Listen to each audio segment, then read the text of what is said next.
And it was near Dongola in 1896 that Kitchener's army first came under fire from the Dervish forces. He quickly defeated them with superior firepower. Are these the ferry boats? Do they stay for Karima? لا لا شام. It's finished. لا لا لا اسرار أيوة. Well, there's my Nile ferry. Thanks to irrigation and droughts upstream, the river level is low. The result is that these once magnificent old boats have been left to rust in the mud.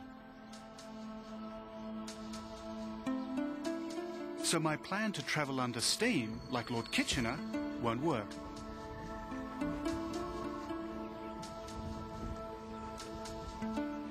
It's a riverboat graveyard.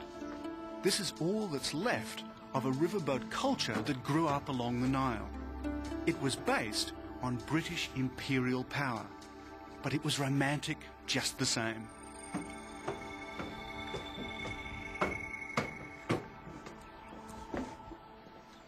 Imagine what it would have been like living on these riverboats for days on end. Really like Agatha Christie in Death on the Nile. First-class passengers would have been reclining in these lovely little cabins, drinking their gin and tonics, while the Sudanese all rode down below.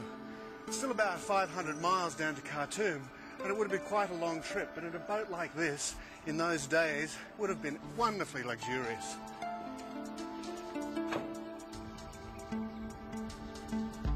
The Battle of Dongola was Kitchener's first success.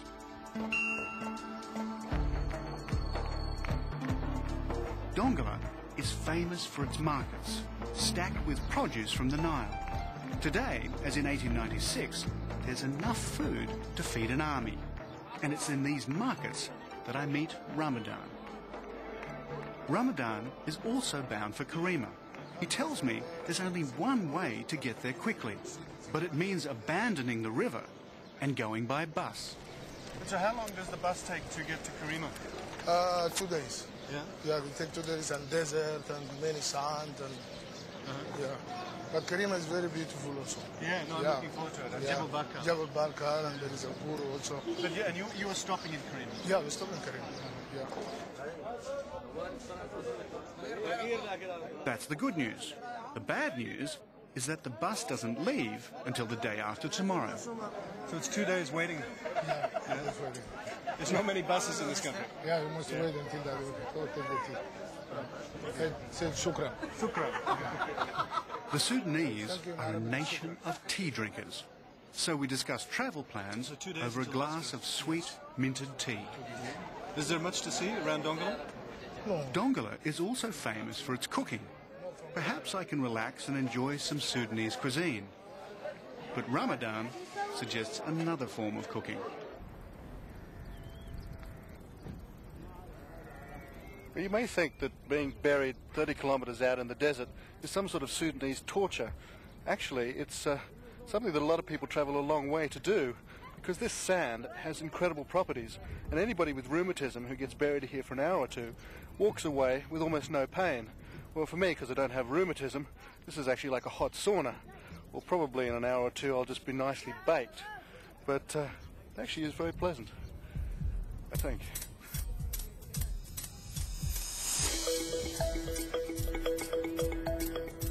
Ramadan, could you grab my hat?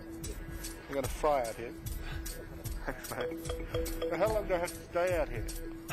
What do you want? 2 hours, 3 hours? No problem. I think I'll be cooked like a turkey.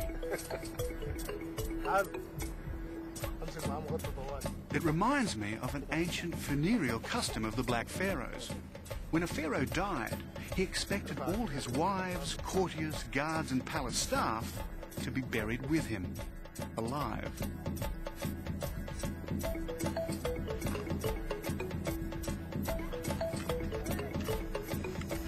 It's getting hot, very hot. Soon I'll be mummified like a pharaoh. They put a cover over me as the sun rises higher and higher in the desert sky. And by now, I seem to have acquired quite an audience. But I can't let them watch me cook forever. We must get back to Dongola. we've got a bus to catch. It's a 200-mile journey, which means a 12-day camel ride with a caravan. I'm very glad we've got a place on this bus.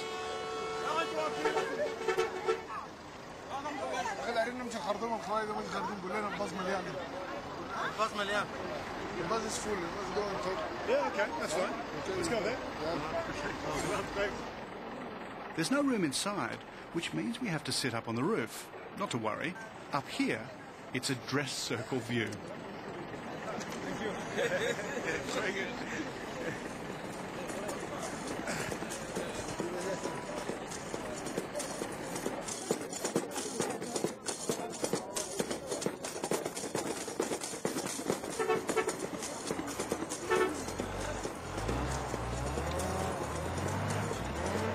African desert buses are very colourful, and I don't mean just their design. And you've got to love that horn.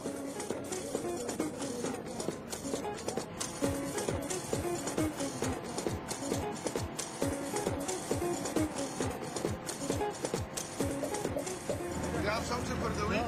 No, I have one I can give you. Yeah, Because there is too much wind. You know how can you do it? Yeah, put it on. To keep the dust out of my mouth and the sun off my head, Ramadan insists I wear an emma, a form of Sudanese turban. That's great.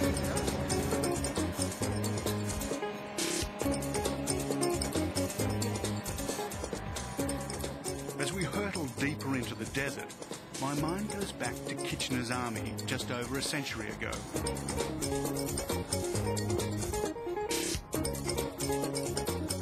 25,000 men marching through this desert.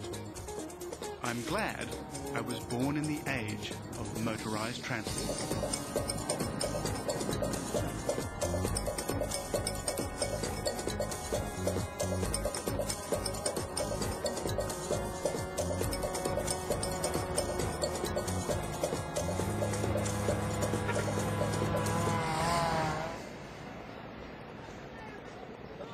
Two days later, dusty and tired, we arrive in the town of Karima. And before we say our goodbyes, Ramadan helps me to find a hotel. So this is the only guest house in town, huh? Yes, this is it. Oh, it's fine. السلام عليكم. Okay, Thank you. David. See you. It was great having such a knowledgeable guide. Okay, thank you for you.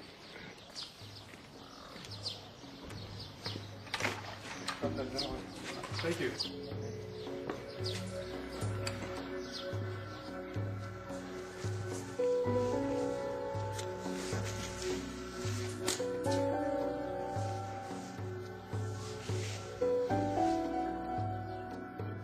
And as I drift off to sleep, my mind goes back to Nubia and that ancient African empire. I'm about to enter a land of pyramids and temples built by the Black Pharaohs thousands of years ago. This was the place from where they set out to dominate much of the known world. It was also the place where the kings became gods.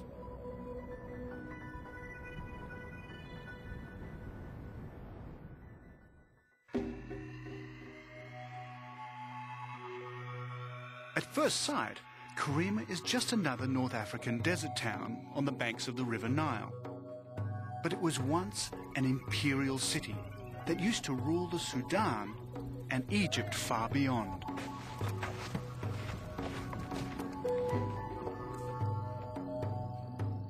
Towering over Karima is Jebel Bakal. At its foot, temples and burial grounds dating back to the days of the Black Pharaohs.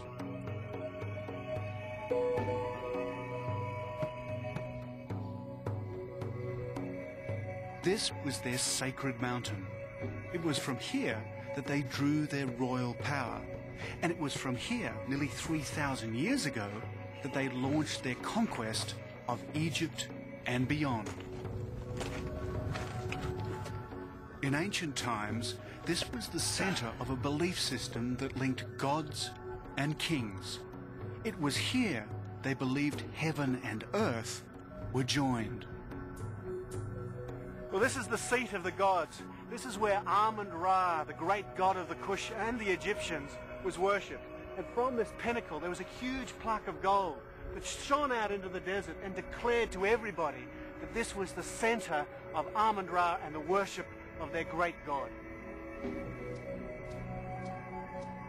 And why wouldn't they think this place was sacred? It was the highest point in their firmament. From here, they could survey their capital, much of their kingdom, and its life-giving artery, the River Nile.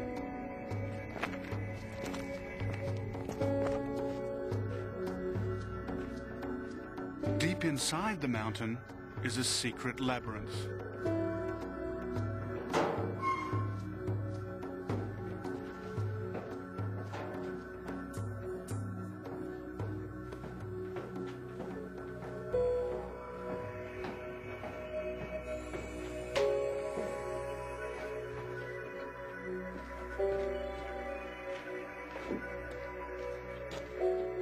On the walls are inscriptions that have survived nearly 3 millennia, their colours perfectly preserved in the dry desert air.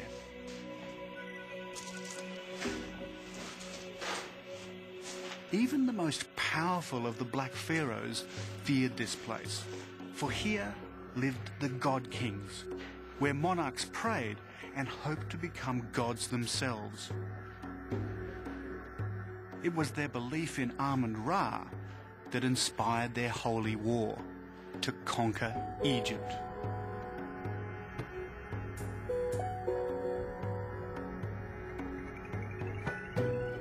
But now their gods have fallen, their temples are no longer sacred, and their kings are long forgotten.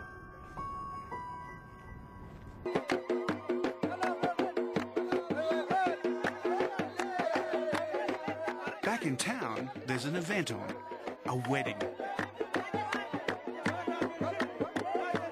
And weddings are the ultimate in Sudanese hospitality. The whole town celebrates. I'm in town, so automatically I'm expected to attend. It would be rude not to.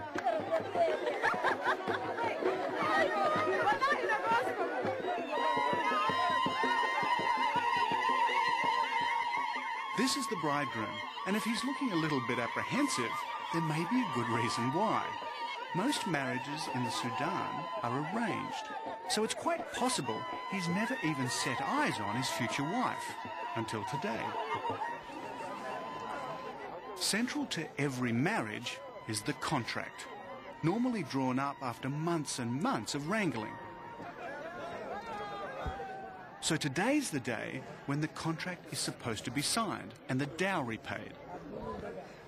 Well, the signing's almost finished, and after that, all the men are going to move out of here and join the women for what is only referred to as a festival. The problem is, they can't find the groom. The celebrant says a prayer. And suddenly, there's the sound of gunfire.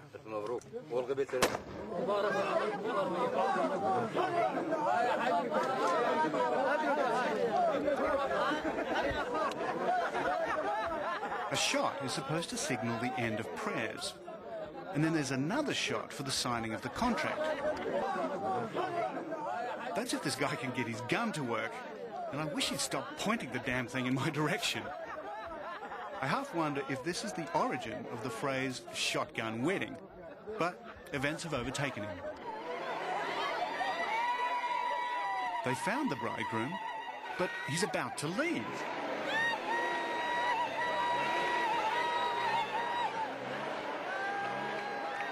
It looks like it's all over before it really began.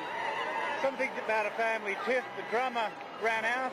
The families have divided. The groom's in one vehicle, the bride's in another, and they're disappearing. Apparently it happens all the time in Sudanese weddings. And it's time I was leaving too. I still want to visit the pyramids of the ancient kingdom of Kush. To do that, I must go further up the Nile and head into the desert. Fortunately, Lord Kitchener's army left behind a transport system to get there. Salam.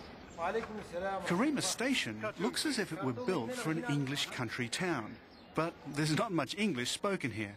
So for me, buying this ticket is a bit of a lottery. I'm not really sure where I've actually bought the ticket to. Got to bid Port Sudan. It was very cheap. It was only about $10. So if I get to Khartoum, it'll be a very cost-effective journey. The line goes from Karima up the Nile Valley, then hopefully south to Khartoum. On the way, I'll stop near Merowe. But for the moment, I just need to get on this train.